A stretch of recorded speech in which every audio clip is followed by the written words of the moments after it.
BJP की सरकार ने असंगठित अर्थव्यवस्था पर आक्रमण किया है और आपको गुलाम बनाने की कोशिश की जा रही है। 2008 में जबरदस्त आर्थिक तूफान आया, पूरी दुनिया में आया, अमेरिका में, जापान में, यूरोप में, चाइना में, सब जगह आया। अमेरिका के बैंक गिर गए, कंपनियां बंद हो गई, एक के बाद एक कंपनी की लाइन लग गई, बंद हो गई। यूरोप के बैंक गिरे, मगर हिंदुस्तान को कुछ नहीं हुआ। यूपीए की सरकार थी, प्रधानमंत्री जी के पास गया और मैंने उनसे पूछा, मनमोहन सिंह जी बताइए, पूरी दुनिया में आर्थिक नुकसान हुआ है, हिंदुस्तान को कोई असर नहीं हुआ, कारण क्या है? मनमोहन सिंह जी ने कहा, राहुल, अगर हिंदुस्तान की अर्थव्यवस्था को समझना चाहते हो तो यह समझना होगा कि हिंदुस्तान में दो अर्थव्यवस्थाएं हैं। पहली असंगठित अर्थव्यवस्था और दूसरी संगठित अर्थव्यवस्था। संगठित अर्थव्यवस्था में बड़ी कंपनियां, नाम आप जानते हो।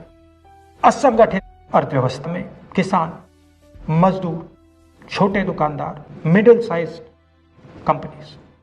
जिस दिन तक हिंदुस्तान का असंगठित सिस्टम मजबूत है, उस दिन तक हिंदुस्तान को कोई भी आर्थिक तूफान छू नहीं सकता। अब आज के दिन आते हैं। पिछले 6 साल से बीजेपी की सरकार ने असंगठित अर्थव्यवस्था पर आक्रमण किया है। 3 बड़े उदाहरण तो मैं आपको अभी दे देता हूं। नोटबंदी,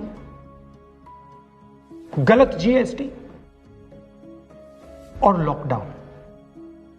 आप यह मत सोचिए कि लॉकडाउन के पीछे सोच नहीं थी।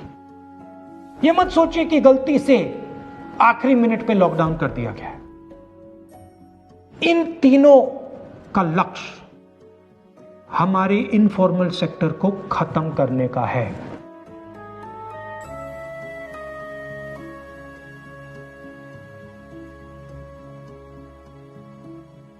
प्रधानमंत्री जी को अगर सरकार चलानी है, मीडिया की जरूरत है, मार्केटिंग की जरूरत है। मीडिया और मार्केटिंग 15-20 लोग करते हैं। इनफॉर्मल सेक्टर में पैसा है, लाखों करोड़ रुपए, जिसको ये लोग छू नहीं सकते।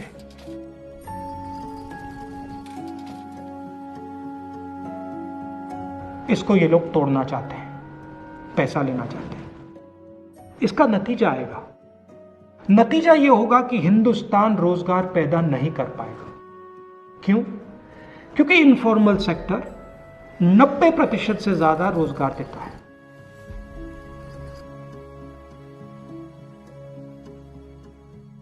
जिस दिन इनफॉर्मल सेक्टर खत्म हो गया, नष्ट हो गया, उस दिन हिंदुस्तान रोजगार पैदा नहीं कर पाएगा।